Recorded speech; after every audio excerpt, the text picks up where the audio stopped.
pessoal, tudo bem com vocês? Hoje no BipaCast a gente tem o privilégio de conversar com a Cacá e com a Carol, que são duas das nossas principais referências no ecossistema. Então, primeiramente, bem-vindas, tudo bem com vocês? Tudo ótimo. Oi, Caio. Oi, pessoal. Primeiro, então, agradeço pela oportunidade de estar aqui conversando contigo, Caio, e compartilhando as nossas experiências, a nossa história da área Bitcoin com todos vocês. Oi, Caio, muito bom estar aqui também. Obrigado, Bipa, pelo convite. Bora falar sobre o que a gente mais curte falar, né? Bitcoin. Boa. Primeiro, assim, eu imagino que quase todo mundo conhece vocês, mas assim, uma coisa é conhecer a persona pública. E agora que vocês chegaram em 5 anos, uma bela trajetória, o objetivo desse podcast é dar uma humanizada nos ídolos, vamos falar assim. Então, queria começar perguntando para vocês quem são a Carol e a Kaká? Quais são as suas trajetórias pré-Bitcoin, sabe? Como foi a vida Fiat? O que vocês estudaram?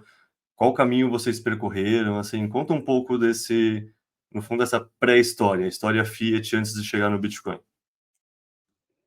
Interessante essa pergunta. A gente fala pouco sobre isso, né, Carol? Mas para quem, enfim, não me conhece, então eu sou a Cacá, eu sou publicitária, sou de Porto Alegre, gaúcha.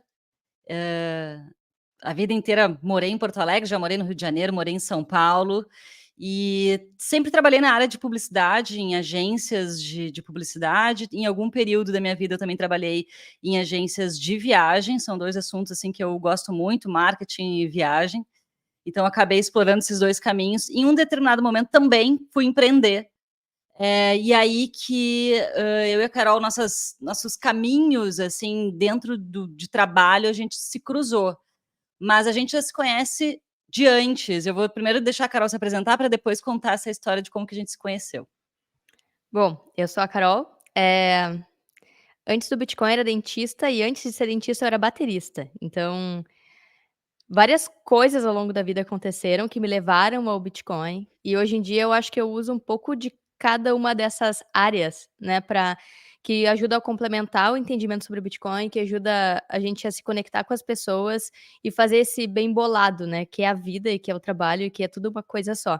Então, antes do Bitcoin, tinha uma conexão muito forte com a música, depois na Odonto com as pessoas, e agora com a área Bitcoin, mais com o mundo digital e finanças, que era algo que já tinha muito interesse desde sempre, assim, mas mais como curiosidade para aprender e autoeducação, autorresponsabilidade, aprender a cuidar melhor do meu dinheiro, mas quando eu descobri que Fiat é um cubo de gelo e uma fraude, eu me apaixonei pelo Bitcoin como uma solução para muitos problemas que a gente vê, né, no mundo. Então, fix the money, fix the world, e quando eu descobri isso, me apaixonei pelo Bitcoin. Aí eu acho que eu vou deixar para Cacá fazer os caminhos aí se cruzarem, senão eu vou queimar a ficha aqui da condução dela. Bom, então temos aqui, Caio, uma publicitária e uma dentista e baterista.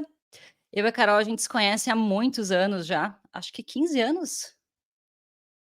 Ou 15 anos. mais. 25 anos, talvez. A Cacá Caramba, já me Cacá perdi no tempo. Cacá ia nos shows da minha banda quando eu tinha 16 anos. Eu acho que o primeiro show que eu assisti da Carol foi nesse período aí. Tu tinha 16, eu tinha 17. Carol tocava nos bares em Porto Alegre, assim, era uma época bem garageira de Porto Alegre, rock and roll. A banda da Carol se chama ainda, né? Só que ela não toca mais na banda, mas é As Aventuras. E é um surf rock instrumental. Então, na época, a cena de rock em Porto Alegre estava bombando e eu curtia muito ir nos shows, assim.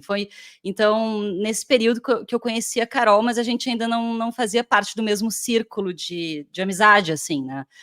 Mas Porto Alegre é uma ervilha, né? Como a gente fala, todo mundo acaba se conhecendo e acabou que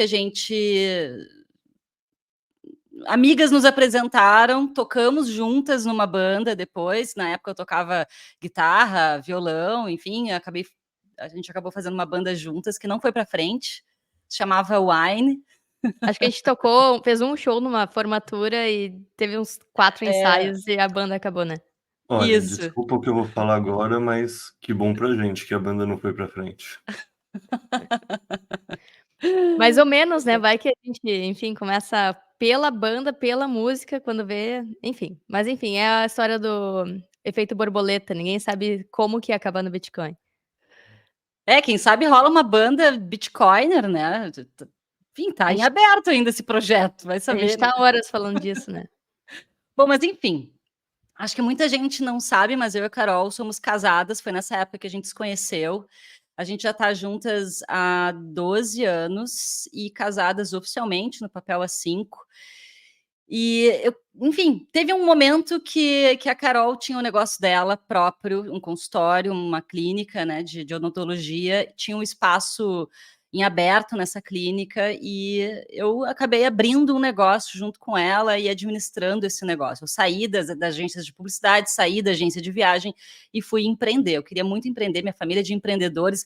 Aliás, tem uma acho que tanto a minha família quanto a da Carol são pessoas, assim, bem soberanas, empreendedoras, que são do faça você mesmo, né, o pai da Carol faz tudo sozinho, reforma a casa, constrói, faz isso, faz aquilo, a minha família também, minha avó, meu avô sempre tiveram chácara, sítio, sempre foram do faça você mesmo, então a gente tem isso dentro da nossa veia, assim, a questão do empreendedorismo.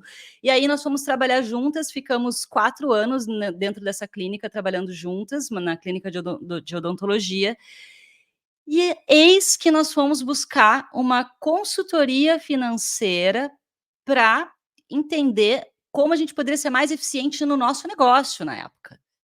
E dentro daquela consultoria financeira surgiu o assunto Bitcoin, assim, como se a gente estivesse ali trocando uma ideia, depois de ter, né, conversado sobre todas as questões do negócio naquele momento, surgiu o papo sobre Bitcoin. E nós saímos da consultoria financeira pensando: "Ué, que interessante Bitcoin, por que que a gente, né, vamos estudar mais, vamos entender mais sobre isso". E eu já tinha comprado, né. Que ano foi isso, assim? Porque, assim, um consultor financeiro falar de Bitcoin vocês estão trabalhando há 5 anos, então com certeza é mais tempo que isso. Pra frente esse consultor financeiro, né? É Foi que eu acho que 2000 e estava foi 2018, 19, e foi a gente 2018.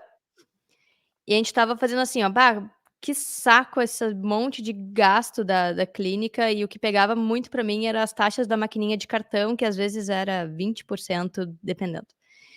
E aí a gente estava debatendo sobre tudo, tudo de tudo, assim, inclusive tesouro direto, ações, bolsa, como reduzir custos, como ganhar mais, sabe, tentando achar soluções.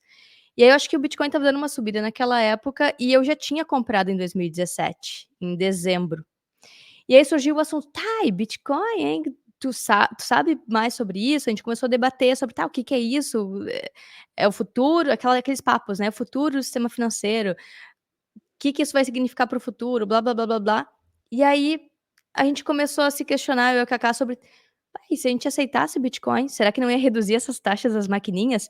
Mas foi numa viagem mirabolante, assim, tentando achar soluções pra clínica, né, tipo, como você ter um negócio mais eficiente com menos gastos de taxa de maquininha, enfim, em busca de uma melhor gestão, veio o Bitcoin. E na época a gente começou a se questionar do Bitcoin como moeda e não só como ativo, que eu já tinha comprado como ativo, tinha segurado, mas Bitcoin como moeda e como aceitar, a gente queria aceitar Bitcoin de forma direta. Vai lá, Cacá. E nesse desculpa, vai lá, Cacá, depois eu pergunto. Tá. Então, nesse começo, assim, antes de pensar em aceitar como moeda, nesse começo, pô, vou investir meu dinheiro, converso com amigos, com a pessoa que eu tô junto e peço feedbacks. Como foi essas primeiras conversas? Não teve um: "Nossa, mas você tá maluca? Bitcoin?" Ou foi uma coisa natural para as duas, assim? Pra mim foi natural, porque, eu fui a primeira a comprar Bitcoin, né. Então eu já estava comprando, ações, títulos, naquela mentalidade fiat tradicional de diversificação.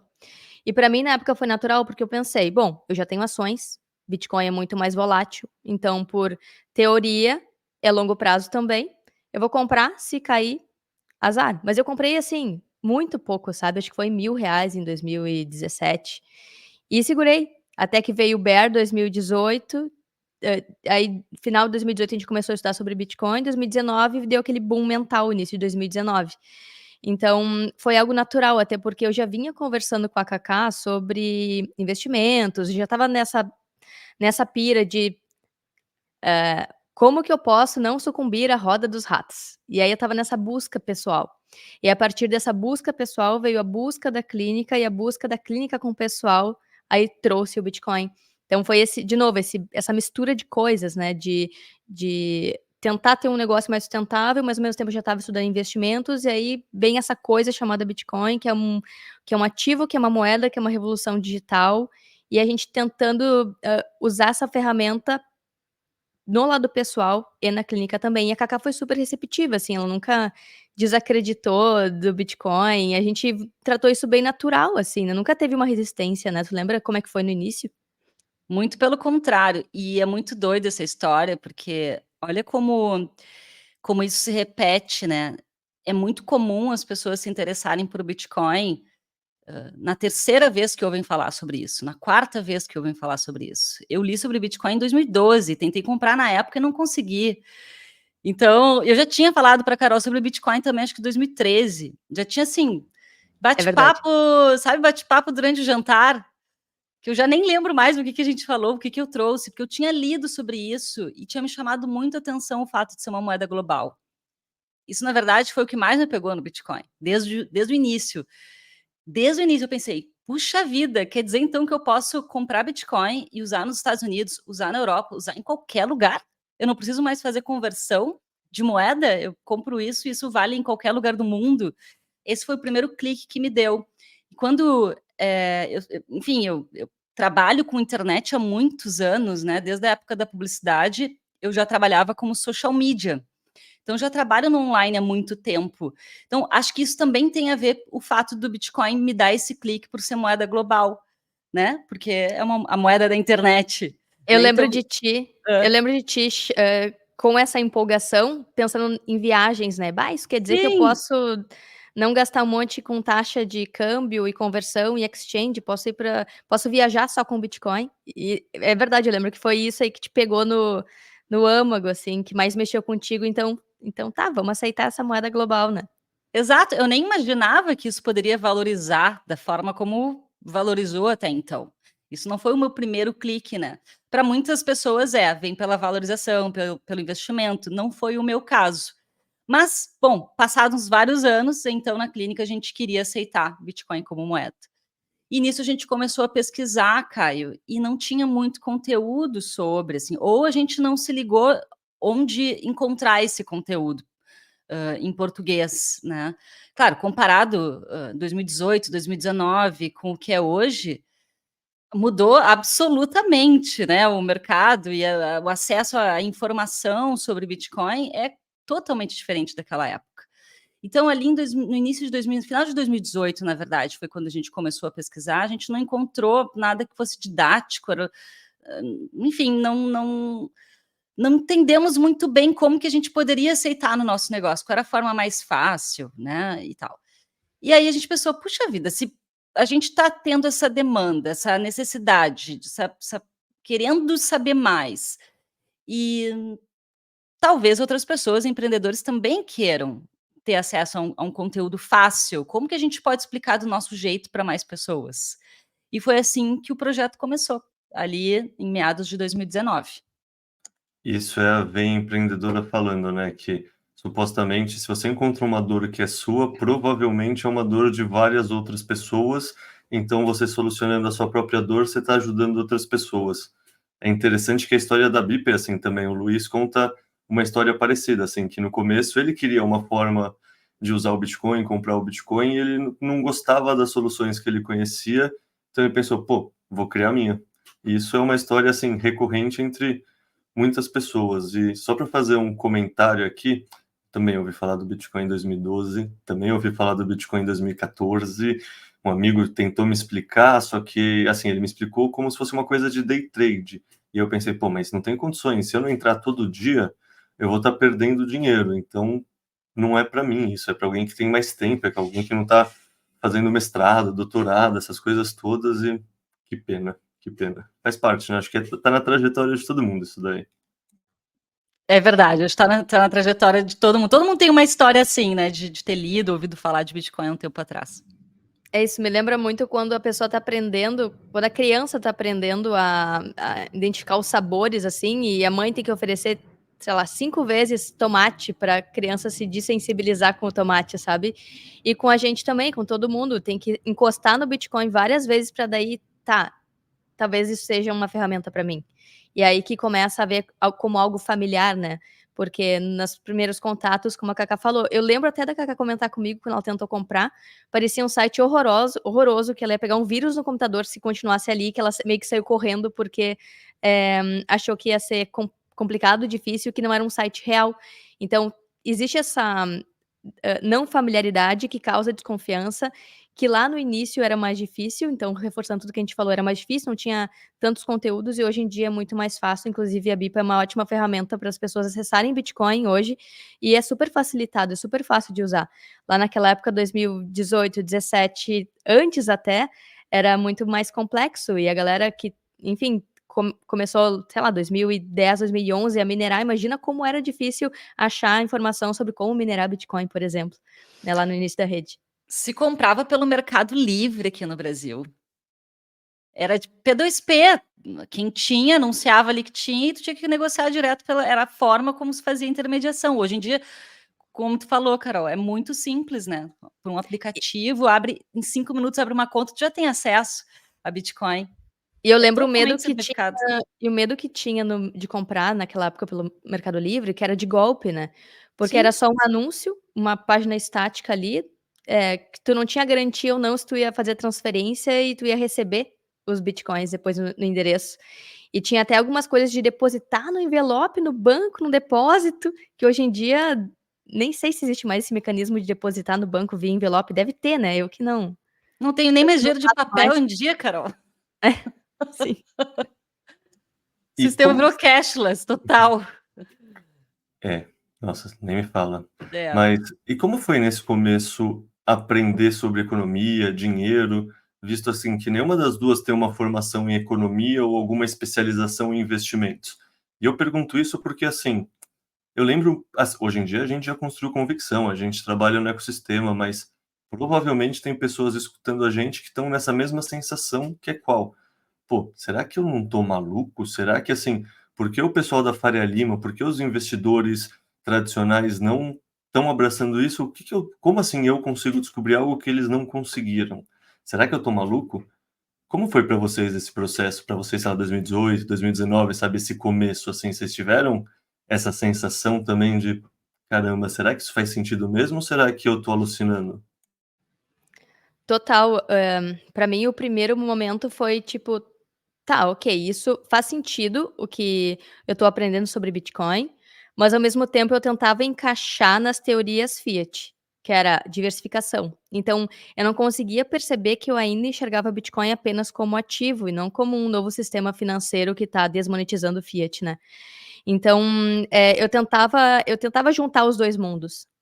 E para mim a maior dificuldade foi quebrar essa barreira de enxergar que, beleza, esse mundo que a Faria Lima enxerga, que os economistas keynesianos enxergam, e a explicação é pelas teorias keynesianas. Porque se tu olha via outras teorias, e não existe só uma teoria que explicam as coisas no mundo, né, mas hoje em dia o mundo, a economia e os investidores Fiat, Faria Lima e Wall Street, vê o mundo sob a ótica keynesiana. Então quando eu entendi que existia uma outra ótica, que era a ótica austríaca, que foca justamente em fundamentos, eu sempre fui muito, assim, guiada pelo pensamento, de o que é mais sólido para o futuro, o que vai durar mais, onde que eu não vou cair numa arapuca, sabe. Então eu sempre fui por esse viés, e esse viés ele foi me guiando até o Bitcoin, e eu fui aprendendo a partir do Bitcoin as teorias austríacas, coisa que antes eu nunca tinha ouvido falar. Eu nunca tinha ouvido falar do dinheiro forte, de como o ouro, por exemplo, no longo prazo ganha das bolsas, só porque ele conserva valor, né. E então quando eu comecei a aprender isso, eu comecei a sentir muito mais confiança no Bitcoin, porque, ok, agora eu tô conseguindo olhar por essa outra linha de pensamento, que antes eu só fui bombardeada pela linha de pensamento keynesiana, e a partir do momento que eu entendi que existem essas 2 mentalidades, essas 2 formas de ver o mundo, eu comecei a ter feedbacks e a realidade começou a me mostrar, eh, reflexos disso que eu estava aprendendo, sabe. Então, por exemplo, ver que a inflação, a subida de preços, na verdade, ela é só um reflexo da impressão de dinheiro e que, na verdade, a inflação real é muito maior do que o que aparece no supermercado e na conta ali, no canhoto do meu supermercado ao longo dos anos, sabe. Eh, então foi assim, foi um processo de aprendizado, desconstruir o que eu tinha aprendido antes sobre economia tradicional, apesar de não ter um background de economia, mas o que eu já vinha estudando de forma autodidata sobre finanças, sobre títulos, sobre ações, para me proteger como dentista na época da clínica, e isso me fez aprender, essas 2 linhas de pensamento e enxergar o que que eu queria levar para minha vida, de um lado e de outro, ou o que que serve de um lado e de outro, e como que eu posso ajudar as pessoas que ainda estão só nessa mentalidade fiat keynesiana, a enxergarem também pela ótica do Bitcoin que ele que me ensinou sobre economia austríaca, não foi o contrário, eu não fui pela economia austríaca aprender sobre Bitcoin. Então acho que esse processo foi o mais valioso para mim e que eu consegui enxergar que, bom, nem todas as explicações do mundo são verdadeiras e que eu tenho que filtrar e talvez me desensibilizar para outras teorias. Quem sabe eu não vou conseguir enxergar mais, outras coisas, outros aspectos sobre a vida, sobre outros pontos de vista que eu ainda nem sei nesse momento, sabe. Enfim, fui bem metafórica. Cacá, não sei se quer complementar sobre o que tu acha desse processo também. Não, foi muito legal o que tu trouxe, Carol, porque eu concordo total com o que tu falou. Para aprender sobre Bitcoin, precisa desconstruir muitas coisas e estar aberto a desconstruir algumas coisas que foram aprendidas antes e que a gente ouve muito nas notícias, entender que talvez nem tudo que é falado na notícia tem um viés, né, as notícias são muitas vezes enviesadas, nem tudo que é falado é a verdade absoluta, é desconstruir um pouco isso, assim, da confiança em algumas coisas, algumas instituições, e passar a questionar. O Bitcoin faz a gente questionar tudo. Então você desconstrói um pouco daquilo que você aprendeu antes, para entender uma nova filosofia de vida, que eu acredito que o Bitcoin é. Entender um novo funcionamento de sistema. E se você não consegue, você está enrijecido em tudo que você aprendeu até aqui, vai ser muito difícil você entender o Bitcoin na sua plenitude. E, aliás, o Bitcoin é um buraco gigantesco, você vai entrando e ele não tem fim, né? Você vai indo, vai indo, vai indo. Cada vez mais você vai entrando mais profundo na toca do coelho do Bitcoin. Então, é um processo contínuo de aprendizado. A gente mesmo está aprendendo diariamente sobre Bitcoin. Não é porque a gente já está há 5 anos estudando isso que a gente já sabe tudo. O Bitcoin está em constante evolução. E quem começa, quem entra no Bitcoin, é importante estar aberto para entender novos conceitos, porque senão não vai conseguir entender o Bitcoin totalmente. Não, perfeito, não podia dar mais de acordo. E no fundo a resposta de vocês traz o elemento de por que é mais difícil, inclusive, quem tem um treinamento em economia tradicional entender o Bitcoin. Porque assim, antes do Bitcoin, você acha que existe só uma a economia, não que existem correntes diferentes de economia e que uma foi privilegiada ao longo do último século, porque faz sentido, assim, tipo, se eu sou o governo, eu vou privilegiar na grade curricular das faculdades, das universidades, que falem da teoria econômica que me favorece, que me permite imprimir dinheiro, que não exercita esse senso crítico quanto à necessidade de um dinheiro sólido, etc. Então, é muito interessante trazer isso, porque assim, não sei, eu também nunca tinha ouvido falar de escola austríaca antes de conhecer o Bitcoin. E eu acho que essa é a verdade para, não vou falar um número 99%, mas eu acho que é pelo menos 9 de cada 10 pessoas, assim, chutando baixo, essa é a verdade. E aí, no começo, inclusive quando eu conheci vocês em 2021, vocês ainda estavam com um trabalho que não era Bitcoin only, que era um trabalho focado no ecossistema como um todo. Qual era a tese de vocês nessa época, assim? Ou seja, a gente ainda vai aprofundar no que mudou, qual é a tese atual, mas dando um passo de cada vez, na época, como vocês enxergavam o ecossistema como um todo? Bom, eu acho que isso tem tudo a ver com a mentalidade Fiat, né. Então a tese era Fiat, ainda, e a gente não percebia, a gente achava que: "Uau, fomos tocadas pelo Bitcoin, agora estamos bitcoinizadas", mas enquanto a gente era Use Cripto, que era esse outro projeto que a gente tinha, a tese era diversificação, que era como que você vai se proteger caso um ativo caia ou não sobreviva. Que é você compra um monte de ativos e aí você, se um colapsar, por exemplo, você tem os outros ativos para proteger o seu portfólio. Então, era basicamente isso. Só que aí, conforme a gente foi aprendendo sobre Bitcoin, vendo como, na verdade, outras criptos não são descentralizadas, não têm os mesmos fundamentos, e enfim, pode nascer com uma tentativa, uma intenção de ser um projeto real, mas ao longo do caminho não descentraliza por simplesmente alguém ter o poder de decisão ali, e aí acaba que no fim das contas vai ser desmonetizado pelo Bitcoin de qualquer forma. Quando a gente aprendeu isso, aí veio a mentalidade Bitcoin only. E aí que a gente começou a enxergar o mundo, que eu acredito que a gente ainda está aprendendo a enxergar com essa ótica do Bitcoin, né? Como, na verdade, ele é um sistema paralelo, um sistema financeiro paralelo que está desmonetizando e absorvendo o valor desse outro sistema. E aí, quando a gente percebeu isso, se entendeu que, na verdade, cripto é fiat, que faz parte desse outro sistema que também tem as bases keynesianas para, de alguma forma, absorver o valor das pessoas, sem que elas percebam. E é isso que cripto faz, né? Acaba absorvendo valor, liquidez, aí múltiplas estratégias, por narrativa, por scam, por golpe, por parecer uma empresa sólida, por parecer um projeto promissor, acaba desmonetizando as pessoas para beneficiar os criadores desses projetos. E daí, quando a gente entendeu isso, a gente, uau, não tem... Acho que eu estou antecipando a tua pergunta próxima, Caio. A gente decidiu virar Bitcoin only, mas era puramente uma narrativa e uma visão ainda fiat que a gente não percebia que ainda tem. E é por isso que é tão difícil se livrar dessa mentalidade fiat, porque tá enrustida na gente. A gente quer, enfim, não reproduzir essa mentalidade fiat, mas quando a gente percebe, a gente está inserindo o Bitcoin dentro dela, como diversificação. Em portfólio diversificado de várias criptos e Bitcoin. Tu está fazendo diversification, tu está piorando o teu portfólio quando tu coloca outras criptos no mesmo nível de segurança e fundamento que Bitcoin. Então, por isso que naquela época a mentalidade ainda era fiat.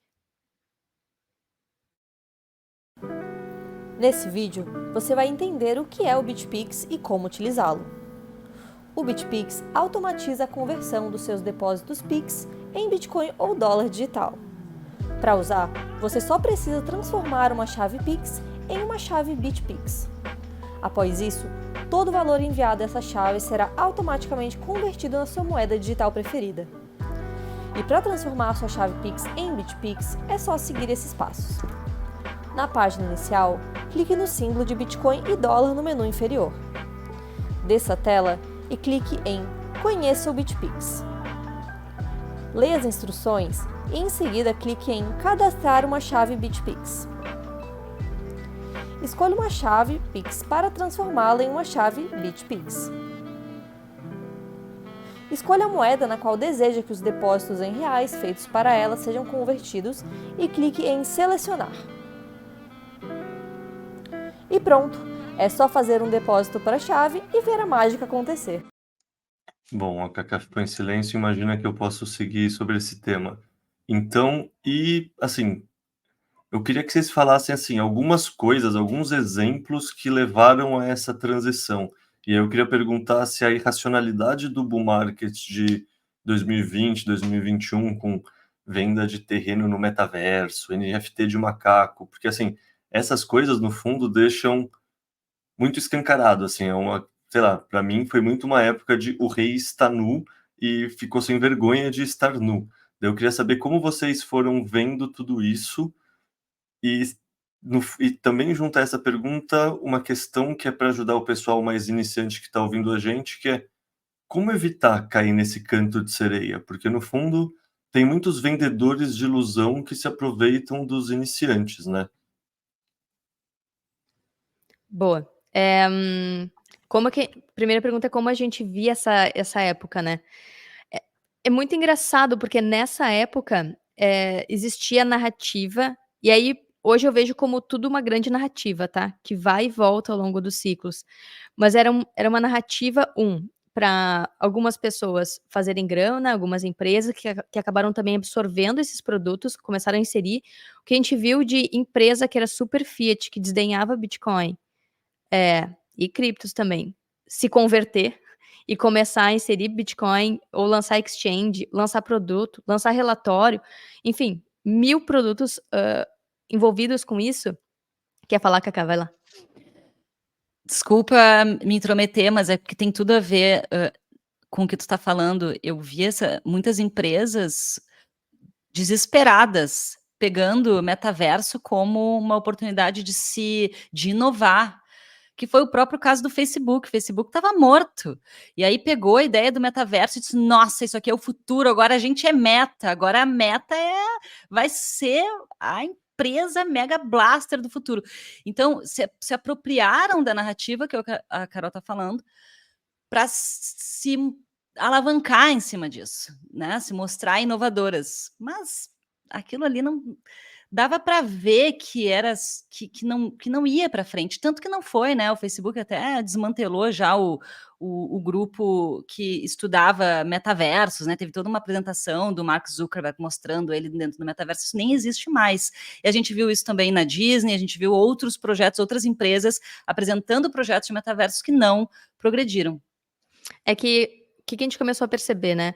O primeiro ponto, que tudo que era startup e mequetrefe, que não conseguia arrecadar grana via rodada normal de investimento, seed ou série A, série B, quando começou a dizer que ia fazer em blockchain ou que ia lançar um token, começou a levantar grana.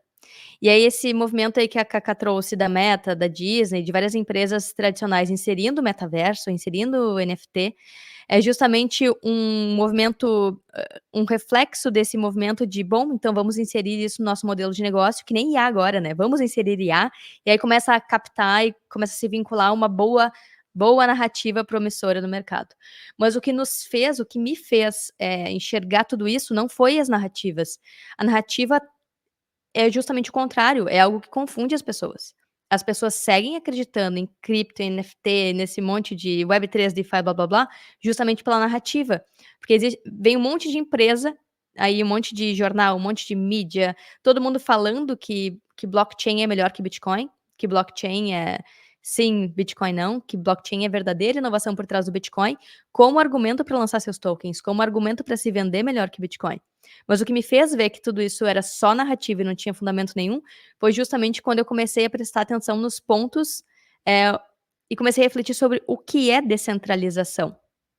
E essa pergunta guiou toda uma linha de raciocínio, que é, para mim, o que resume descentralização, se é que existe um resumo, não tem ninguém por trás no comando, não existe poder de decisão, um único poder de decisão, não existe um único ponto de falha, não existe alguém para censurar. É uma coisa espalhada pelo planeta Terra que se tu mata um node no lado, tem outros 40 do outro para manter a rede ou manter a rede funcionando para enviar as transações e para continuar rodando software, para ter cópias da blockchain. E quando eu entendi que outros protocolos, quaisquer que sejam, de empresa, de token, põe a narrativa que quiser, sempre vai ter uma foundation por trás, um criador, o node está em data centers e pode ser facilmente censurado, atacando alguns desses players, ou os data centers, ou os criadores, ou de alguma forma todo o registro está num único lugar. Quando eu entendi que tudo isso estava suscetível a esses eventos censurantes ou destrutivos, eu percebi que a única coisa de fato descentralizada é o Bitcoin. E aí meus butiá caíram no chão, como a gente fala no Rio Grande do Sul, né? Eu fiquei assim, caraca! E foi aí que eu e a Cacá, a gente começou um processo de muita briga interna em virar Bitcoin only ou não. E aí esse processo acho que foi bem dolorido, mas ao mesmo tempo aliviante e ao mesmo tempo hoje eu fico muito feliz de ter feito esse movimento, né, agora olhando pra trás, não me arrependo nem um pouco, apesar de na época muita gente dizer que a gente ia se arrepender, que ia ser pior, que a gente ia morrer. Enfim, isso a gente geralmente não conta, assim, mas teve muita areia sendo colocada nesse processo de mudança. Eu não sei se a Cacá quer comentar esse movimento aí também. Não, é que tu falou assim que teve muita briga no processo. Teve um pouquinho. Eu acho bom esclarecer que história é essa, né? Boa, boa. Que briga é essa? Ficou ambíguo mesmo. Foi briga boa, foi briga boa. É que assim, em resumo, a gente começou o projeto em 2019. Já falamos aqui que a gente tinha um negócio físico antes, né, Caio? A gente trabalhava numa clínica antes. E quando a gente começou, então a gente tinha 3 trabalhos, na verdade. A Carol era funcionária pública. Também outra informação que pouco se fala. A Carol trabalhava verdade. no SUS. Isso. Cara, a Carol chegava em casa sempre indignada, sempre pé da vida, porque a ideia é muito boa, só que, bom, quem trabalha no SUS acho que concorda que o sistema é falho, né? Produtos que vencem, é ineficiente, não tem muitas vezes os materiais para os profissionais trabalharem. A Carol chegava sempre muito puta com tudo isso, assim.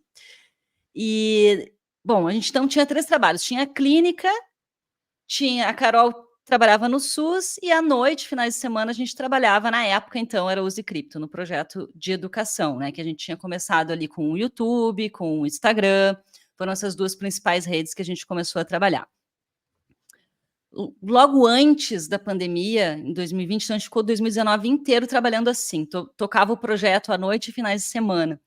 Quando chegou, dali meados de 2019, ou antes da pandemia, a Carol se exonerou do cargo. A gente vendeu a clínica no início do ano, porque a gente tinha colocado como meta que, a partir de 2020, a gente queria ficar 100% trabalhando no nosso projeto. E coincidiu ali que foi antes da pandemia. Ninguém imaginava ali que em março tudo aquilo ia acontecer, né?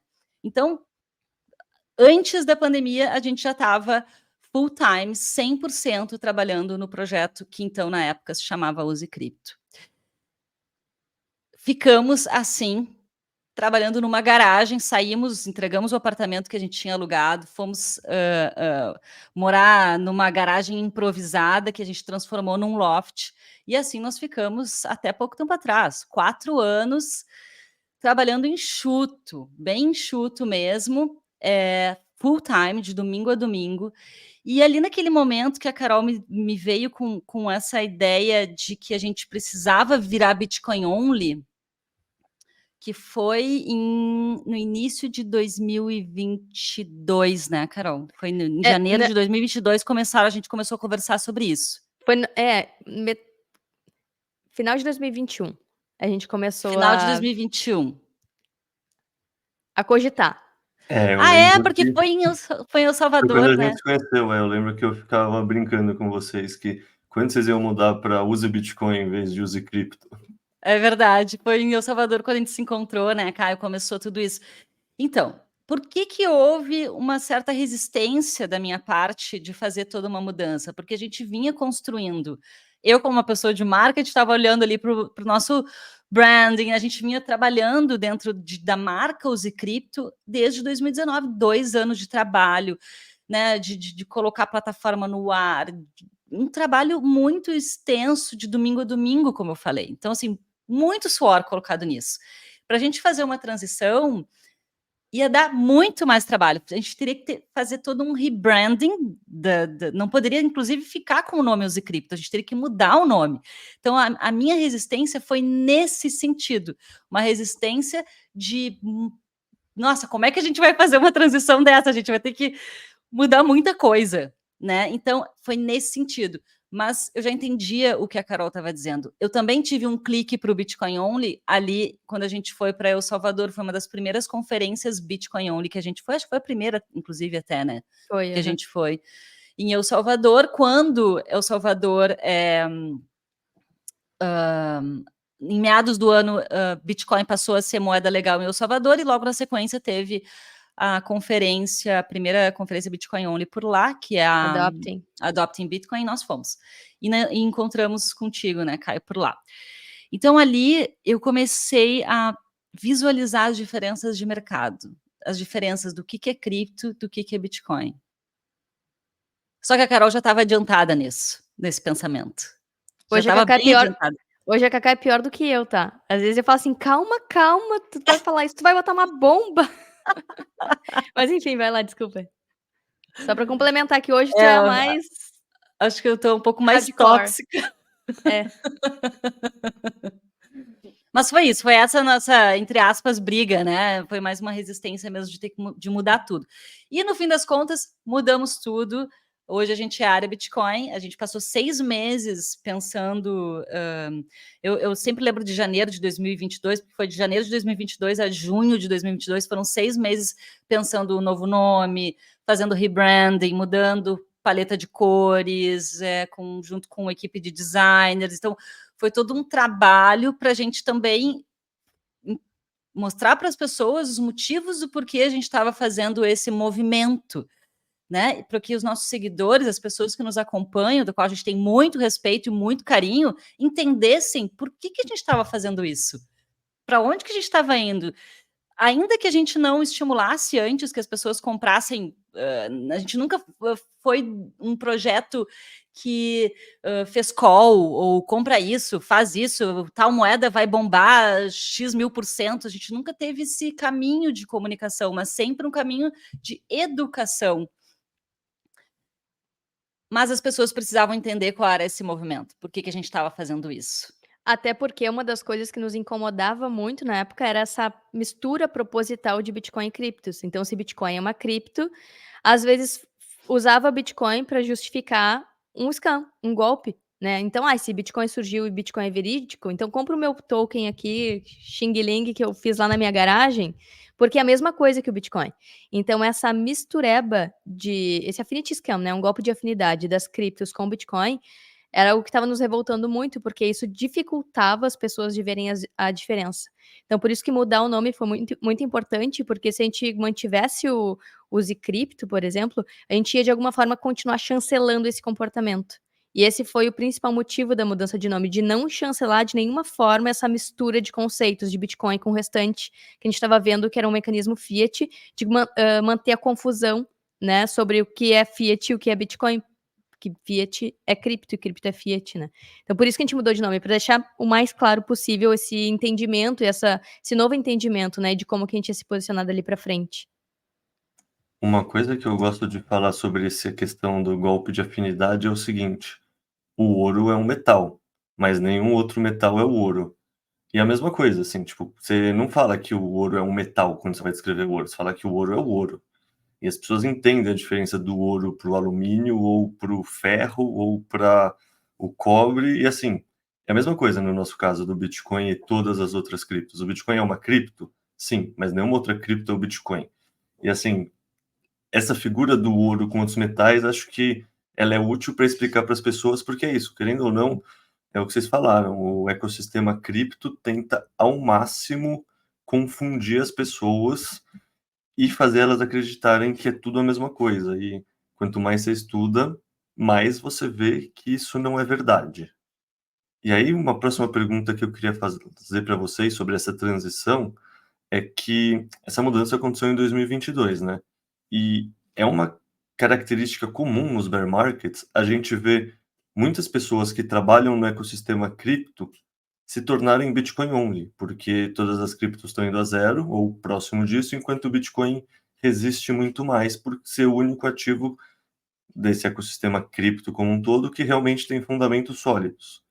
Vocês enfrentaram ceticismo por alguma parte das pessoas por conta disso? Por essa questão do timing?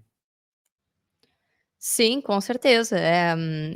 Não de todos, né, mas vem comentários, sempre que a gente recebe 1 milhão de comentários negativos, como a gente está exposto nas redes, sempre vem. Mas veio assim, é que a questão foi, a gente começou a pensar sobre isso no auge do bull, né, novembro de 2021. Foi quando a gente começou a pensar em virar em Bitcoin only. Então foi o contrário da maioria, que começa a pensar sobre isso no bear, quando tudo cai e Bitcoin se mantém, né. Só que para fora, o que aconteceu foi a mudança no mês de 2022, em julho, quando, enfim, o bear já estava instalado, né, o preço já tinha caído. Então tiveram alguns comentários assim, mas não foi maioria, foi um que outro, né. Para mim o maior questionamento foi: "Quero ver como vocês vão sobreviver", porque a empresa Bitcoin only não consegue monetizar, a empresa Bitcoin only não dá grana, o que dá grana é cripto, olha, vocês cometeram um suicídio comercial, não vão conseguir sobreviver aí até o próximo bull. Então isso foi o que a gente mais ouviu. E, enfim. Era uma preocupação, né, Carol? Porque Era. a gente já estava na época de Use Cripto, a gente já estava com uma equipe de quase ali, acho que 10 pessoas na época, se não me engano. E aí tem uma preocupação ao redor disso, afinal de contas, a gente é uma empresa, a gente precisa manter essa empresa e pagar as pessoas que trabalham para a gente, né? A gente tem vídeo para ir para o ar, tem material para ir para o ar, tem custos, né? Não é assim, é só porque está online, é uma empresa online, não tem custo. Tem sim, tem sim. Então, a nossa questão era como que a gente vai, a partir de agora, se manter? Porque a maioria das empresas, ali naquele período, praticamente 95% eram cripto. E aí, a gente tem 2 pilares dentro da área Bitcoin. A gente tem o pilar de mídia e tem o pilar de escola, né?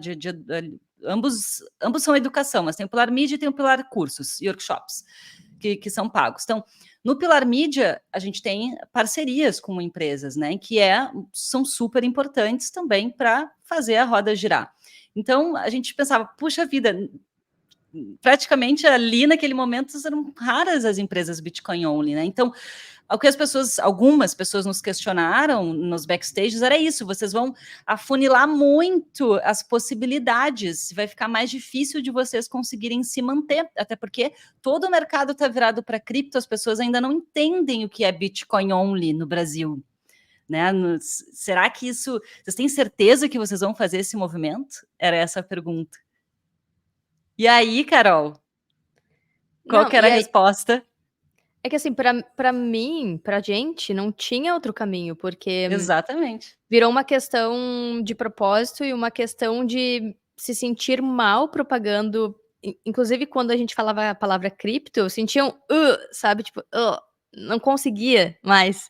Então, eu já tava nessa fase do nojinho, sabe? Peguei nojinho, pegou ranço. Já tava com ranço. E eu não conseguia mais. Então, assim... E aí, pra mim, a gente falava muito isso nas internas, né? Como assim Bitcoin only não tem como sobreviver? Bitcoin que é o futuro, Bitcoin é o caminho. Por que como assim não vai?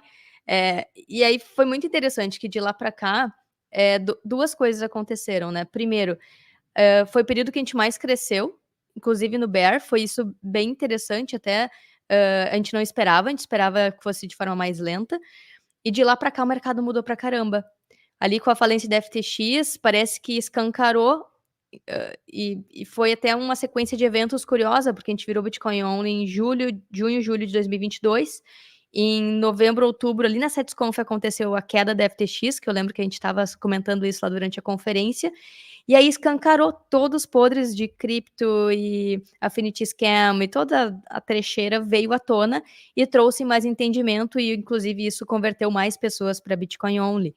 Então, a sequência de eventos também, de alguma forma, nos ajudou, mas a gente conseguiu enxergar tudo isso de forma antecipada e fez esse movimento antecipado, o que retroalimentou, né, a nossa mudança.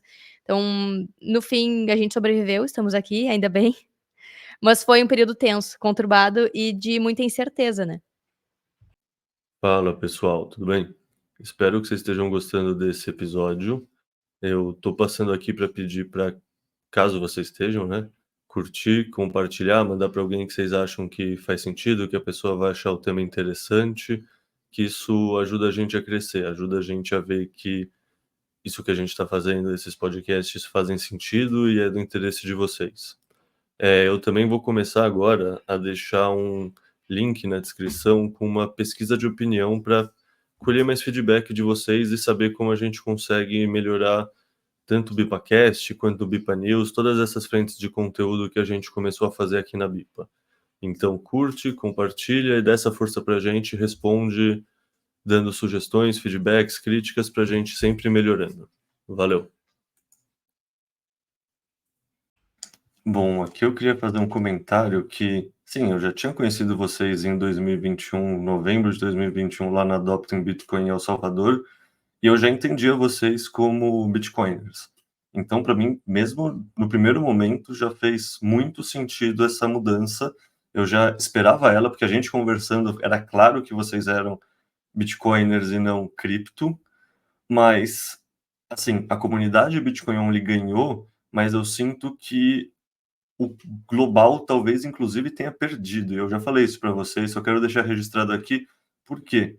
Porque é o que vocês falaram, vocês focavam sempre em educação. Então eu lembro claramente de um vídeo que vocês fizeram, não lembro agora se era Solana ou alguma outra shitcoin, mas, sabe, era uma preocupação em educar de um ponto de vista técnico os prós e contras de cada blockchain, de cada cripto, que é um negócio totalmente diferente do que qualquer outro produtor de conteúdo no ecossistema cripto, e eu, pelo menos, não conheço algum produtor de conteúdo no ecossistema cripto atualmente que faça dessa maneira. Então, assim, querendo ou não, a capacidade de educar as pessoas que ainda não encontraram um caminho diminuiu muito sem ter vocês lá. O que é uma perda para eles, eu prefiro que a gente tenha ganhado, mas é isso, querendo ou não, vocês estavam visões técnicas e não visões que no fundo eram propaganda descarada daquele pessoal que coloca olhão e boquinha nas thumbnails dos vídeos, sabe? Então, é engraçado, porque para mim foi uma sensação agridoce, porque eu sentia que a gente estava ganhando, mas eu sentia que, ao mesmo tempo, pessoas que pudessem se tornar o Bitcoin only, mas ainda estavam tateando, ainda estavam tentando entender, com certeza estavam perdendo, porque vocês eram realmente uma luz no meio de trevas do ecossistema cripto como um todo. E comentário feito, eu queria perguntar para vocês agora. Agora vocês estão o quê? Há 2 anos nesse trabalho focado apenas no ecossistema Bitcoin Only. Quais as principais diferenças do ecossistema que vocês sentem? Se vocês pudessem, sei lá, definir rapidamente isso. Eu sei que a gente já falou tangencialmente, mas assim, se vocês comparassem A com B, o que vocês diriam que são as principais diferenças, assim? Para mim é o que a Cacá trouxe, que é o questionamento, né? Por exemplo, eu percebo que quando a gente conversa com bitcoiners ou quando produz conteúdo para bitcoiners, é até mais difícil, porque vem 1 milhão de questionamentos e questionamentos pertinentes que no início dói, mas depois a gente aprende muito e melhora e vai evoluindo a partir desses questionamentos, né? O público Bitcoin Only questiona mais. Quando a gente compara com a galera cripto, é muito mais marketing, não no sentido que marketing é ruim, mas era no sentido de escrachar possibilidades de ganho e de, às vezes, até dar falsas esperanças, sabe? Isso olhando o mercado como um todo. Porque a gente percebe que são públicos bem diferentes e como tu falou ali, Kai, quando a gente fazia as análises de projeto, assim, vamos comparar a Solana, XRP, mesmo a gente falando para um público cripto e comparando as diferenças e depois comparando com o Bitcoin, não entrava essas diferenças na cabeça da galera. A galera continuava achando que XRP era o máximo, que era descentralizado, que ia revolucionar o mundo, mesmo a gente mostrando tecnicamente que não. E aí isso começou a nos dar essa agonia, sabe? Tá, então a gente vai precisar também ser mais fortes e mais claras, porque parece que as pessoas não estão entendendo. E ainda hoje parece que não entendem. Quando a gente fala as diferenças de Bitcoin e cripto e deixa o mais claro possível, ainda assim não sei, vai que esse token valoriza, mas como tu sabe que não vai descentralizar? Então, enfim, eu percebo que a galera cripto está muito mais na ilusão de algo que vai acontecer, de uma promessa, enquanto do outro lado os bitcoiners são mais céticos e às vezes até o que a gente percebe não. Por exemplo, um exemplo para mostrar o que eu tô falando, né? Bitcoins às vezes são resistentes em achar que, tipo, tal coisa vai acontecer. Por exemplo, usabilidade. A gente começou falando de usabilidade, que economia circular era algo interessante, inclusive com censura governamental e tudo mais. Demorou o quê? Uns 3 anos para começar também esse movimento de economia circular, da galera começar a usar no dia a dia e agora tá totalmente difundido, sabe? Então demora até a galera investigar por conta própria, que é o Don't Trust Verify, e ok, isso realmente é um caminho. Mas essa é uma demora boa, essa é uma mentalidade boa, eu não tô criticando nesse sentido, mas dizendo que essa resistência, ela é ruim, mas ela dá uma agonia, ela é boa, desculpa, mas ela dá uma agonia para quem tá ali na frente de alguma forma. Enfim, não sei se eu fui confusa, Cacá, me ajuda. Eu tenho uma visão que é o seguinte, das diferenças de mercado, né, que o Caio perguntou. Para mim, eu enxergo o universo cripto muito vazio. É como se a gente vivesse atrás de dinheiro e pura especulação e valorização, como se o dinheiro fosse a coisa mais importante da vida. E o dinheiro é uma super ferramenta para a gente conquistar as coisas que a gente quer, que a gente deseja, que a gente, né, gostaria de ter, enfim, é super importante. Mas não é tudo. E o Bitcoin tem a parte da valorização, mas tem propósito, tem mudança de sistema. A gente está vivendo num mundo tão difícil, tão é tanta corrupção, é tanta roubalheira, é tanta manipulação, é tanta falta de transparência, e o Bitcoin traz tudo isso. Esses tempos a Carol fez um texto muito legal, que vai sair em breve no nosso blog, que é como o Bitcoin nos deixa otimistas.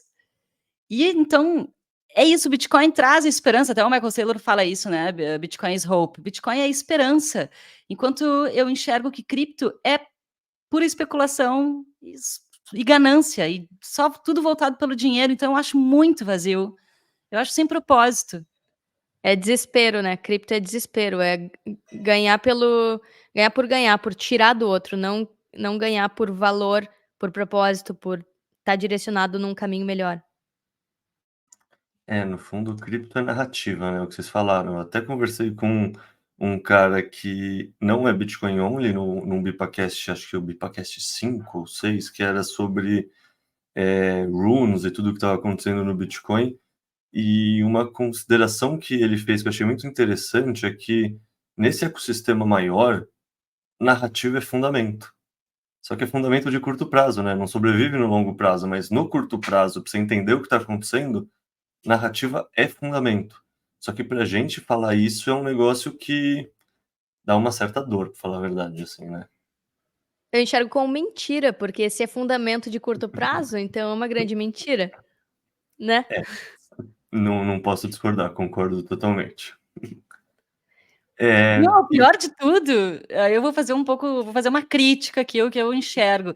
O pior de tudo é que tem muita gente que trabalha nesse mercado, se diz educador, mas na verdade sabe que tudo isso é uma mentira, tá só pelo dinheiro e ainda leva um monte de gente a acreditar que isso é uma verdade. Isso que me deixa pé da vida, porque eu fico assim, pô, as pessoas não têm nem escrúpulo, né? Sabe que tá falando uma grande bobagem, sabe que isso aí não tem valor nenhum e tá estimulando que as pessoas embarquem nessa furada. de novo, eu não poderia discordar de nenhuma palavra que você falou. E vocês antes iam, eu acredito, não estou inferindo aqui, que vocês iam para conferências que eram cripto como um todo. E atualmente, nos últimos anos, vocês focaram principalmente, não sei se exclusivamente, acredito que sim, mas não tenho certeza, em conferências Bitcoin only. E aí eu fiz essa pergunta para o ecossistema como um todo, queria perguntar sobre as diferenças dessas dois tipos de conferências. São as mesmas? Tem alguma coisa a mais que dá para trazer ou no fundo é a mesma coisa? Um é vazio, um é desespero e o outro é esperança e propósito.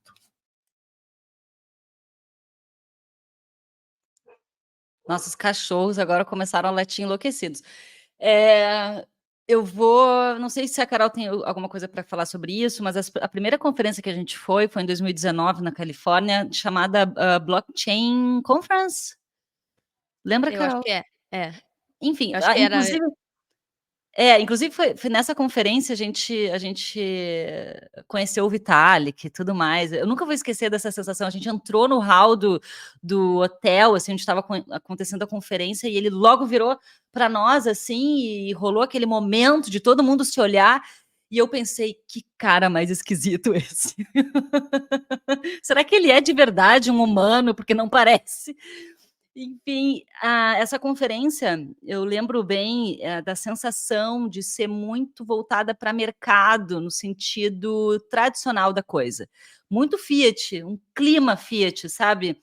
Um clima de startups, de todo mundo se falando assim, nesse clima Fiat mesmo. Não sei se tu consegue expressar isso melhor, Carol, o que eu estou querendo dizer, esse sentimento que a gente teve. É como ir numa conferência de Faria Limers, XP, entende? Exatamente, exatamente. Não, assim, só quem vai saber diferenciar isso é quem já foi numa conferência Bitcoin only e já foi numa conferência cripto. Primeiro ponto, né, eu lembro que quando a gente foi depois que a gente começou em conferência Bitcoin only, nunca mais a gente foi em conferência cripto.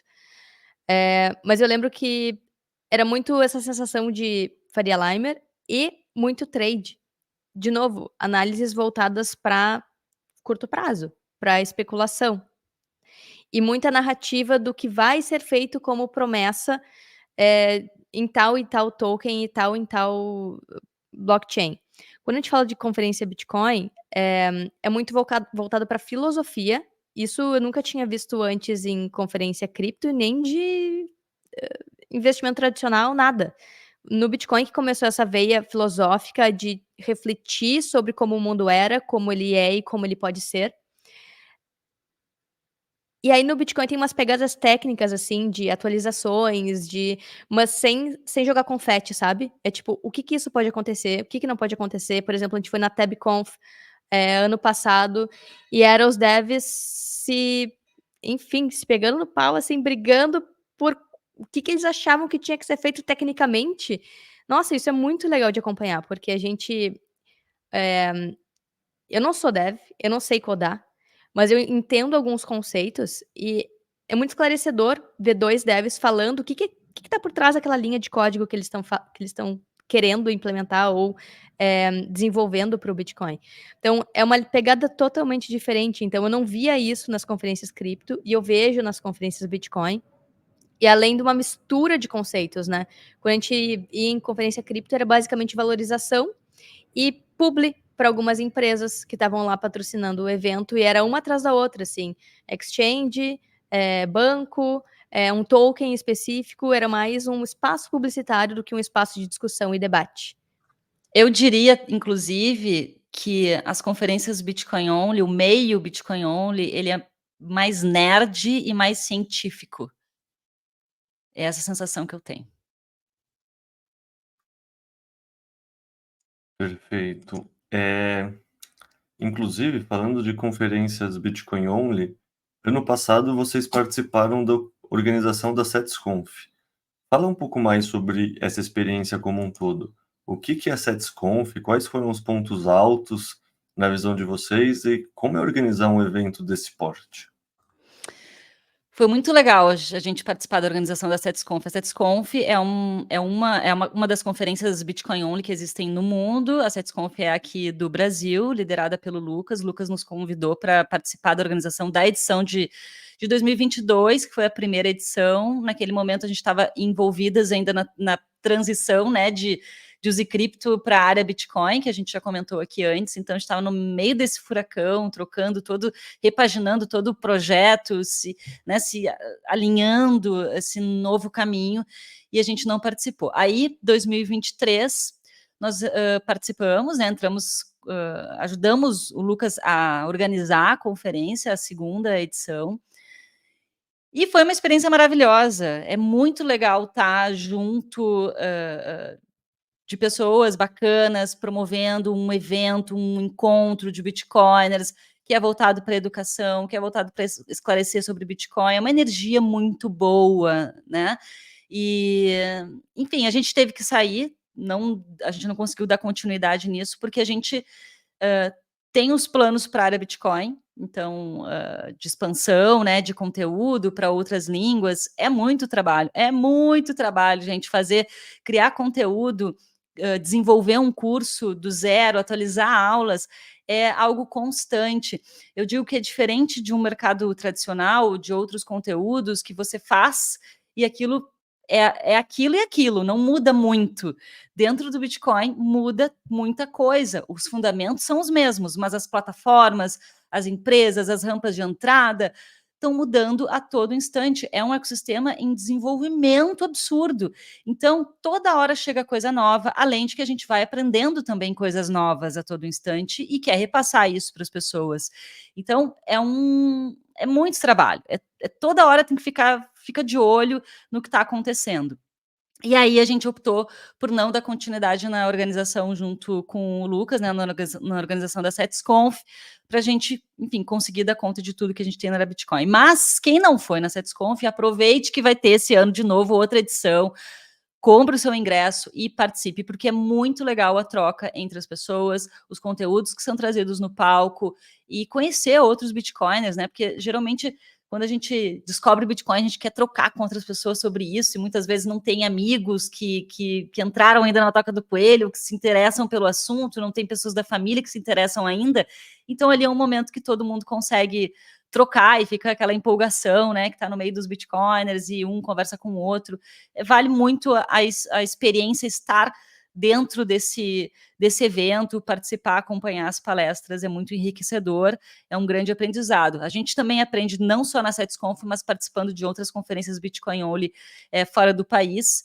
Nesse ano a gente já foi a 3, né, Carol? A gente foi a Portugal, na Bitcoin Atlantis, Carol palestrou lá, a gente foi em alguns retreats, alguns eventos, enfim, que acontecem pelo mundo, que são encontros de pessoas que estão desenvolvendo a educação, né, no mundo inteiro, então tem uma troca legal também entre pessoas que estão fazendo isso em outros lugares do mundo. E estaremos na SetsConf esse ano também, não como organizadoras, mas como participantes. Então, quem for vai nos encontrar por lá. Eu ia dizer só que quem nunca foi numa conferência de Bitcoin deveria ir, porque é um antes e depois muito brutal, assim.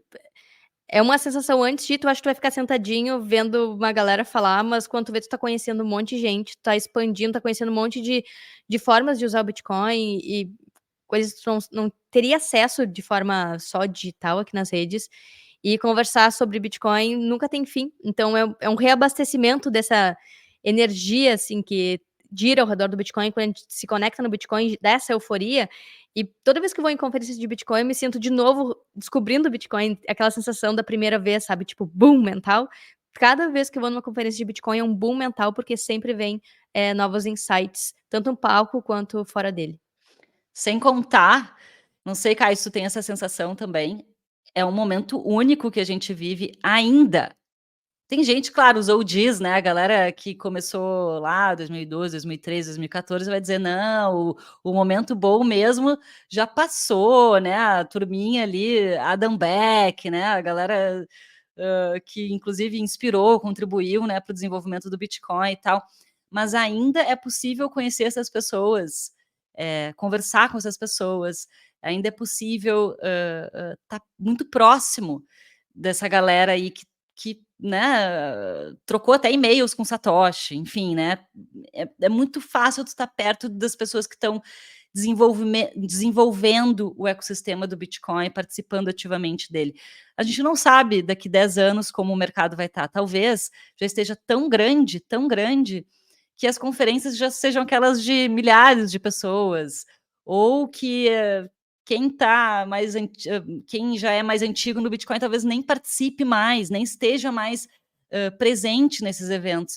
Então, é um momento ainda bem especial que a gente vive, e quem puder participar, tiver essa disponibilidade, vontade de estar mais inserido dentro do universo do Bitcoin e ver tudo isso de perto, participe das conferências, porque a troca é muito, muito legal. Nossa, eu não poderia concordar mais.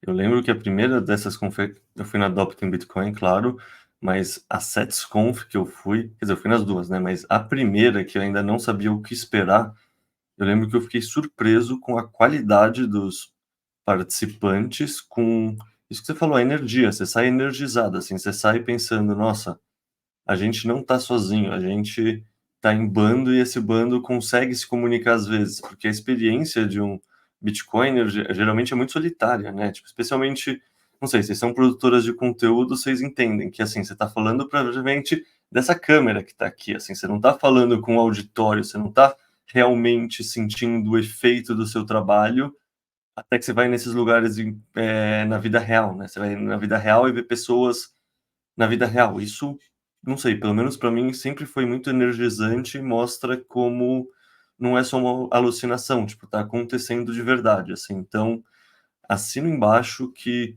quem puder, quem tiver oportunidade, a SetsConf, isso vocês podem falar mais que eu, que vocês já foram em muito mais eventos no exterior, mas pelo que eu entenda, a SetsConf é um dos eventos que tem um nível técnico, assim, que não perde em nada para os principais eventos do exterior. E eu diria que é o único evento que eu conheço na América do Sul com essa característica. Tem a Adopting Bitcoin também, então não falo da América Latina.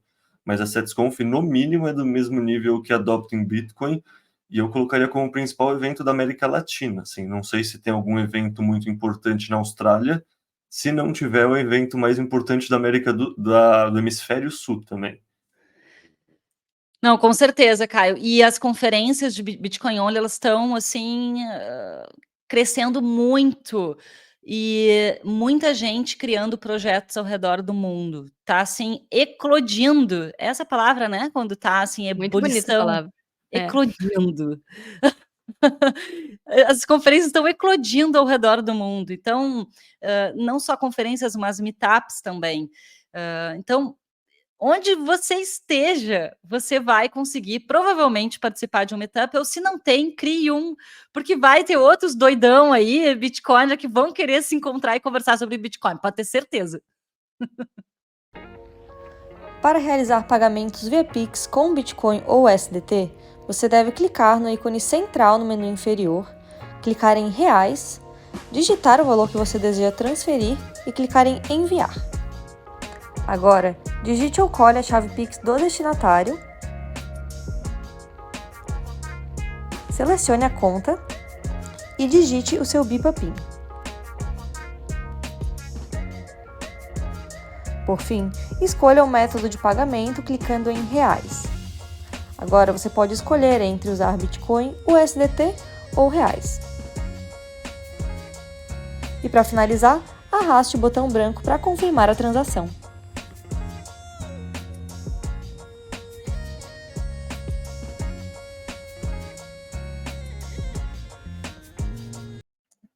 Uma coisa que vocês comentaram nesse racional de, puta, a gente está ocupado, está com muito tempo, está com projetos novos, foi esse começo de produzir conteúdo em outros idiomas.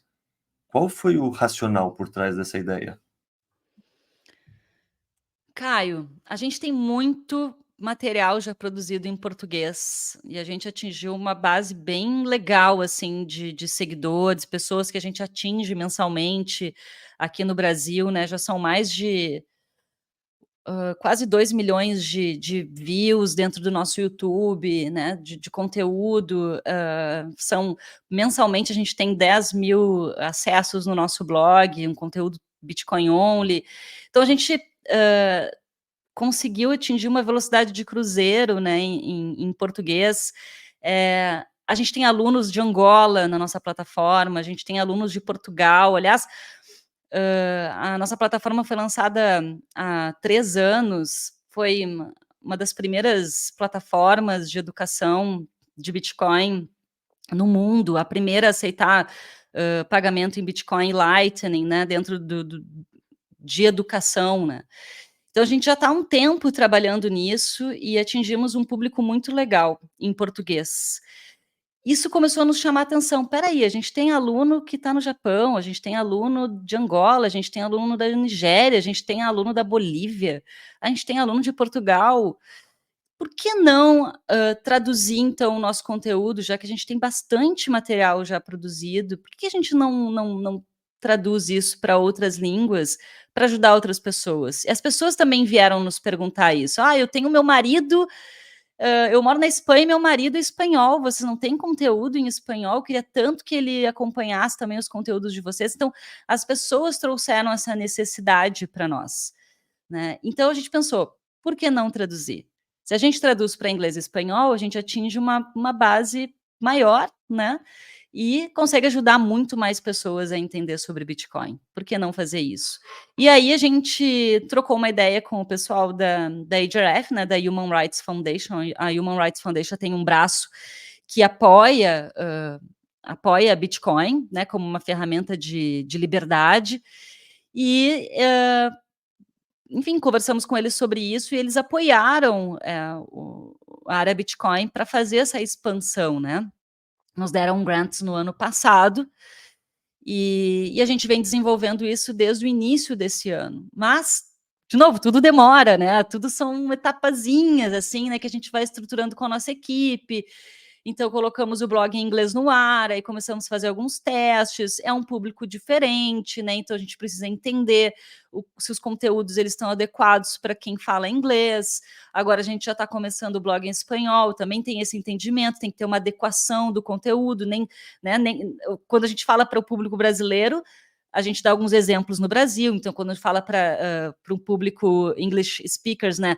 Aí tem que adaptar. Então, não é só traduzir, né? Não é só botar numa IA, pum, pum, pum, e disparar. Não, tem tradutores fazendo essa revisão, então tem todo um trabalho, tem uma equipe de SEO que está nos ajudando também a colocar esses conteúdos, deixar eles uns conteúdos mais legais e ranquear para essas pessoas, enfim, é todo um trabalho que está sendo feito. Então, a gente está se dedicando a isso nesse ano de 2024, e esse é o objetivo, levar a educação sobre Bitcoin para mais pessoas. Então, tanto educação gratuita, quanto em breve a gente também deve disponibilizar workshops para quem quiser se aprofundar também. Carol, Bom, quer comentar alguma coisa sobre a nossa empreitada international? Não, foi ótima. Se eu falar mais, vou ser redundante. Eu acho que a única coisa que eu acrescentaria é esse momento de transição que a gente está, né? No mundo de IA, as plataformas tirando e botando IA e SEO, e tá uma loucura entender tudo isso. E o desafio é como se posicionar, criar conteúdo, traduzir, adequar e competir com outros canais, porque a gente percebe, voltando ali para a história Fiat Cripto, até então, um dos motivos de Fiat Cripto botarem suas narrativas à frente e ganharem mais mercado que Bitcoin Only é porque eles estavam à frente também nas plataformas de busca e nas plataformas de rede social. Então, um dos nossos objetivos é justamente competir com essas plataformas Fiat, de educação Fiat Cripto, para que a educação Bitcoin Only chegue primeiro nas pessoas, para que elas, enfim, enxerguem Bitcoin primeiro e não um monte de especulação e token, scam, cripto, antes de acessar a educação Bitcoin Only primeiro. E esse é o principal desafio. Agora, se a gente vai conseguir, como, onde, quando, a gente só sabe o porquê, né? Mas o restante a gente está aprendendo e adequando. Isso, boa. Perfeito. Agora uma pergunta que geralmente é a mais difícil de todas. E o que vocês enxergam para o futuro da área Bitcoin? Assim, talvez daqui a 5 anos, talvez daqui a 10 anos, sabe? Vocês têm aquela expressão sonho grande, até onde vocês querem chegar? Ou no fundo é tanta correria no dia a dia que vocês só estão se preocupando com o dia a dia e pensando que se a gente fizer bem feito no dia a dia, as coisas vão se encaminhando? Caio, a gente tem sonhos grandes, né? Eu acho que o fato da gente estar abraçando outras línguas, como o inglês e o espanhol, já reflete, já reflete os nossos sonhos, né? A gente quer atingir o mundo. O Bitcoin ele é global, né? Então a gente quer que mais pessoas descubram o Bitcoin assim como a gente descobriu e assim como a gente ajuda as pessoas aqui no Brasil, a gente quer também ajudar mais pessoas ao redor do mundo, né? Mas um passo de cada vez, é isso que eu queria dizer. Um passo de cada vez, porque apesar do sonho grande, a gente é uma equipe. Depende da maneira como se olha, né? Hoje a gente está com 7 pessoas na equipe, eu diria que é uma empresa enxuta para este sonho grande global. É nesse sentido. Mas é isso, um passo de cada vez, a gente vai aprendendo no processo e, mais do que isso, se divertindo no processo, né? Entendendo ciclos assim como a área Bitcoin, ela é uma empresa e a gente tem que entender a hora de acelerar e a hora de desacelerar, e entender os caminhos e como abrir também novos caminhos. E é isso, aprendendo um dia de cada vez. Eu diria que usando esse tempo aí que o Caio falou, 5 anos, acho que algo bem atingível, talvez, ou possível, ou que eu gostaria, seria colocar a área Bitcoin em espanhol e inglês com as mesmas, no mesmo patamar, assim, que é em português, atingir o mesmo número de pessoas, ou tudo andar meio que junto, sabe? Eu acho que esse seria um bom plano de médio prazo, 5 anos. Agora, longo prazo, dominação mundial, Marte, galáxia. Brincadeira, não. Eu acho que se a gente conseguir contribuir com a hiperbitcoinização, acho que a gente já tá feliz. Porque só de estar conectado com o Bitcoin nesse momento e ajudando as pessoas a entrarem nas suas tocas do coelho, porque cada um entra por um buraco nessa grande toca, né? Cada um entra por um orifício. Aí a gente já tá feliz de conseguir começar esse processo todo. Mas acho que seria colocar as outras línguas no mesmo patamar de português. Eu acho que essa é a nossa ambição, mas transformar a vida de pessoas, ter o feedback de alunos, de seguidores, de que mudaram suas vidas através dos conteúdos, passaram a entender o que é o Bitcoin, ou teve já relatos, Caio, de pessoas que, meu Deus, sabe, nunca vi tanta valorização na minha vida, vou conseguir pagar a escola, a universidade da minha filha, sabe, relatos assim. Isso é transformação de vida, é ajudar as pessoas a conquistarem os seus objetivos de vida, melhorar a qualidade de vida de cada um. Isso não tem preço, assim, isso é muito bom. Isso é uma satisfação mesmo, assim. Eu acho que esse é o objetivo final. Não é assim, ai, números, a área Bitcoin tem X mil seguidores. Sim, isso reflete um proof of work de muitos anos e a gente fica super felizes porque é a forma que a gente tem como metrificar o nosso trabalho, mas mais ainda é o feedback que as pessoas nos trazem, que é o resultado da transformação do mindset Fiat para o mindset Bitcoiner, da melhora de qualidade de vida, né? Como eu mencionei. É isso, no fim das contas, que é o que vale. E eu fiquei um pouco reticente com o início da pergunta, Caio, dos objetivos de 5 anos, porque eu e a Carol, a gente já fez tantos planos no início, a gente já tinha uma ideia de algumas ideias, assim, não, porque daqui 2 anos a gente vai tal coisa. E mudou tanto no meio do caminho, porque a gente está num mercado que é tão dinâmico e tão novo, que às vezes a gente pensa dali 5 anos, mas tudo aquilo que era para 5 anos, em 2 mudou, e aí tu vai mudando um pouco do que tu imaginava, que tu ia para um caminho, tu vai para o outro. Assim, então, porque é muito dinâmico mesmo, né? Muita coisa já mudou nesses últimos anos. E, ao mesmo tempo, nesses últimos 4 anos, eu e a Carol, a gente abriu tanto mão de vida pessoal para fazer crescer o projeto e para bombar e tudo mais. E agora a gente está numa fase assim de equilíbrio. Vamos trabalhar bastante, continuar trabalhando, mas também precisamos ter vida pessoal. Então, a gente está nesse momento assim, encontrando esse equilíbrio entre trabalho e vida pessoal. E está sendo muito bom isso para nós, está nos trazendo outras ideias, tarejando, sabe? Então, um novo momento de amadurecimento da área Bitcoin como empresa. Acho que amadurecimento nosso também, meu e da Carol, como empreendedoras, como sócias no nosso negócio. E para os próximos 5 anos, inglês e espanhol, mas sabe-se lá que mais ideias malucas a gente vai trazer e vai fazer no meio desse caminho. Eu não sei, mas é mais ou menos isso. Assim, por isso que eu fiquei um pouco reticente no início. Não, 100% de acordo, assim, essa é, tipo, a pergunta que eu falei, a mais difícil por conta disso, tipo, se eu pensar onde eu estava 5 anos atrás, bom, isso é 2019, eu nem conhecia o Bitcoin. Eu era um geólogo terminando um doutorado em geologia, achando que talvez quisesse virar professor, talvez queria ir fazer prospecção mineral no Alasca, assim, o Bitcoin nem estava no meu radar. Então, no fundo, esse tipo de pergunta é só para ter uma ideia geral do caminho que as pessoas vislumbram, assim, mas 100% de acordo que, assim, não dá para ter comprometimento com um plano tão antigo, senão você fica fixado no passado e você não está com uma adaptabilidade, você não fica móvel para aproveitar os novos aprendizados que a vida te traz, né. Então, no fundo, qualquer dessa abordagem mais fixista não vale a pena, não vale a pena mesmo. Então, assim, concordo totalmente com a sua reticência, é só uma maneira de perguntar os próximos passos sem falar da semana que vem. É um tempo longe o bastante que não é: "Ah, a gente precisa gravar 3 vídeos e um curso", e não, é coisa mais do longo prazo. Curto prazo, médio prazo, sei lá como você quer chamar o tempo de 5 anos, mas é só para dar essa sensação.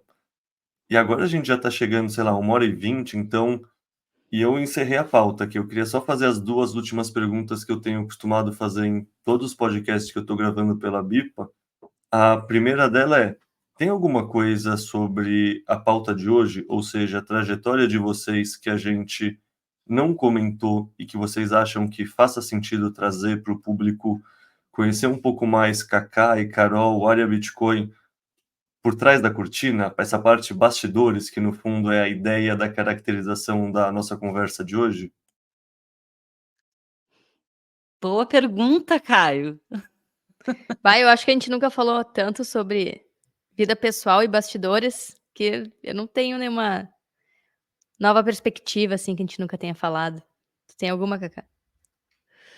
Não, acho que a gente mostra pouco da nossa vida É. pessoal, né, hoje comentamos aqui, no início desse podcast que nós somos casadas, assim, pouquíssimas pessoas sabem disso, alguns seguidores perguntam e quando perguntam a gente fala, porque não tem problema nenhum em falar, mas não é esse o nosso foco no canal, né, levantar qualquer tipo de bandeira nesse sentido, a nossa bandeira é o Bitcoin, e a gente está aqui como facilitadoras, como ponte para esse conhecimento, né.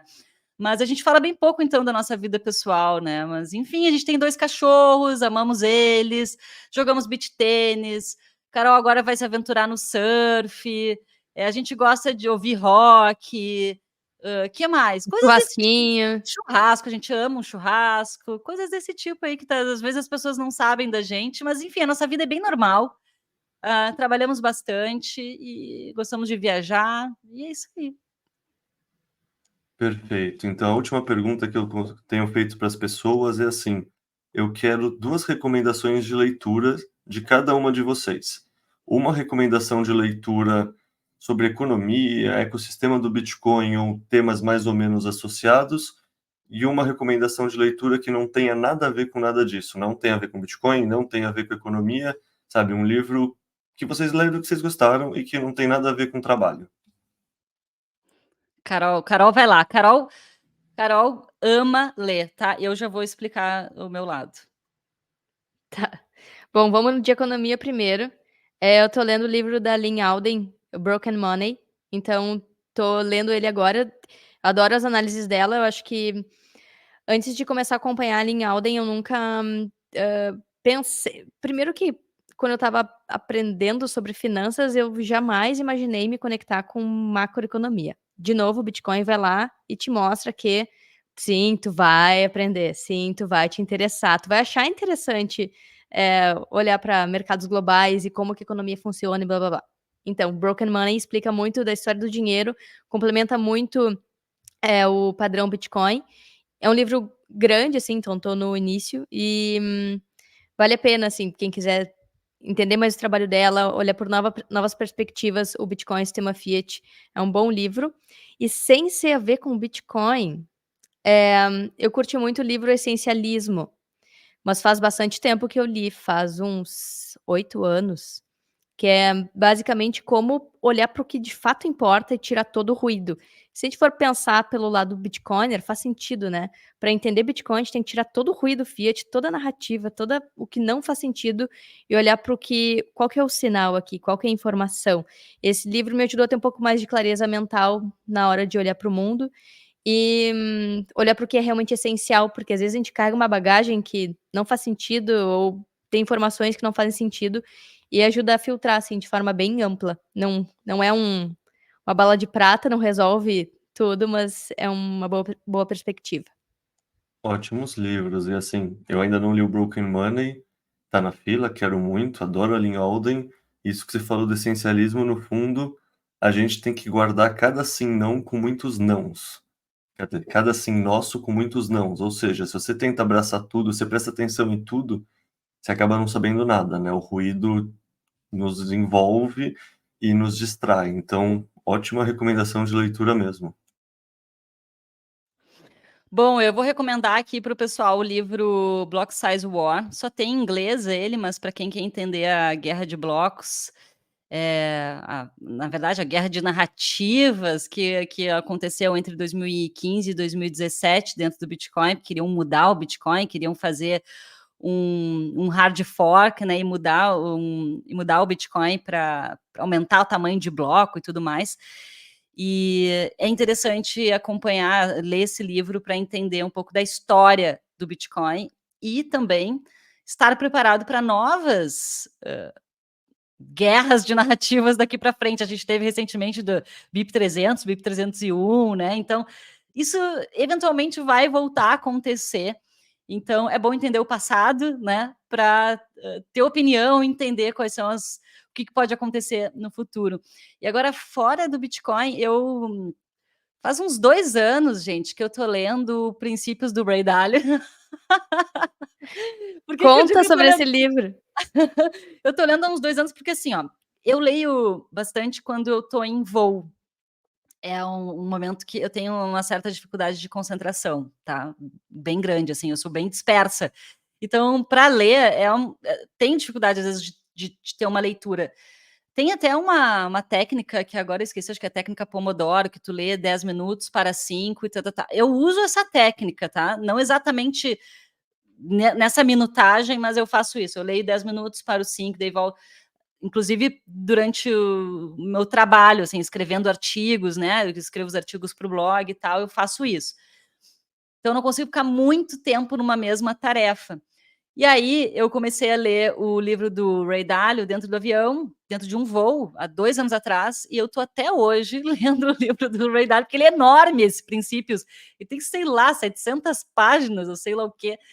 E eu ainda estou na metade, eu li 50% do livro, acho bem bom, apesar de ter um pouco de mentalidade Fiat dentro dele, mas acho legal. Eu gosto do Ray Dalio, no geral, O que né? eu o que o que eu acho legal é que às vezes a gente tá no meio do voo, a Cacá tá lendo esse livro, e ela olha só, a gente faz isso, a gente faz aquilo, porque ele tem um olhar empreendedor, ele fala sobre a É, empresa dele, né. E isso. aí, enfim, só para complementar o que tu falou, do que eu acho da tua leitura sobre o livro, porque quem empreende vai se enxergar ali em várias situações que ele cita e que depois a gente começa a debater juntas, eu e a Cacá, e quem tem empresa, enfim, vai se enxergar, vai conseguir refletir, né. Uma das coisas que eu acho mais legal que ele fala é o fato de estar aberto a receber críticas das pessoas que estão ao redor, de quem trabalha contigo. Isso é muito difícil, né? Porque a gente não tem o hábito de ser tão aberto assim entre parceiros, colegas de trabalho, de ser crítica construtiva e receber isso de uma maneira legal, né? Geralmente a gente fica assim, não, que nada a ver, tá viajando. Muitas vezes não se aceita, né, as críticas. Ou, mais comum ainda, difícil ter uma pessoa que vem falar isso, de uma maneira verdadeira pra gente, assim, geralmente ninguém fala, né. "Olha, tu tá sendo cabeça dura, tu tá sendo fechado, tu tá repetindo os mesmos erros, tu tá indo por um caminho que não é legal, tu tá sendo grosseiro com as pessoas". As pessoas não falam. E eu acho legal que no livro ele traz isso, né, da importância para um crescimento, desenvolvimento pessoal, de liderança, de tu saber ouvir e ter esses feedbacks da tua equipe, como isso é importante. Enfim, só que eu gostei do livro dos meus 50% de leitura até agora. Talvez eu espero nos próximos 2 anos, Caio, tá aí na minha meta pessoal, terminar de ler o Ray Dalio. Perfeito. Eu não li o Block Size Wars, também está na fila, junto com o Broker Money e tantos outros livros, né? Hoje em dia lançam tantos livros de Bitcoin que, assim, não dá tempo de acompanhar. Eu já li o Princípios do Ray Dalio, eu acho fantástico, e é o que você falou, apesar de uma mentalidade mais Fiat, eu adoro o trabalho do Ray Dalio. Ele tem aqueles 2 vídeos no YouTube, um que é como a economia funciona e o outro é os ciclos, e vai mostrando como os impérios se sucedem com outros impérios por conta de impressão de dinheiro, aumento da dívida, etc, etc, que são fantásticos. E eu gosto muito de uma frase que eu vi dele, que eu acho que está em Princípios, não tenho certeza agora, que dor mais reflexão igual a progresso. Sabe, eu gosto como ele é capaz de destilar um conceito complicado e transformar numa equação simples, é isso. Pô, você tá num momento difícil, você tá com dor, reflete sobre isso, tenta melhorar. Tipo, não deixa a oportunidade de passar. A dor é um professor, se você souber usar ela. E eu lembro que quando eu li isso foi muito, falei: "Putz, faz sentido", né, aquela coisa de que você se fortalece na adversidade, sabe. Ele destilou esse conceito tão bem, assim, que não sei, eu adoro esse livro do Ray Dalio também e boa leitura. Eu entendo que, assim, toda vez que eu estava lendo eu queria mostrar para alguém também, porque é isso, tipo, querendo ou não, tem muita gente que nasceu e cresceu no sistema Fiat, que vai ser difícil ser desprogramado disso, mas que tem muita sabedoria também. Sei lá, o Buffett é um exemplo, o Munger é outro. Não é só porque eles não entenderam o Bitcoin que eles não têm muita sabedoria para compartilhar, né? Então, adorei a recomendação. Bom, Kaká, Carol, muito obrigado pelo tempo de vocês na conversa de hoje e principalmente muito obrigado pelo trabalho de vocês ao longo desses 5 anos e muito obrigado pela amizade. Como sempre, foi um prazer falar com vocês. Obrigada, Caio, obrigada pelo espaço, por estar aqui dividindo tantas histórias. Espero que a nossa experiência sirva de inspiração para novos educadores de Bitcoin, quem sabe, né, ou novos projetos que possam vir a surgir. e que a gente tenha, enfim, trazido um pouco de esclarecimento sobre as diferenças entre Bitcoin e cripto também.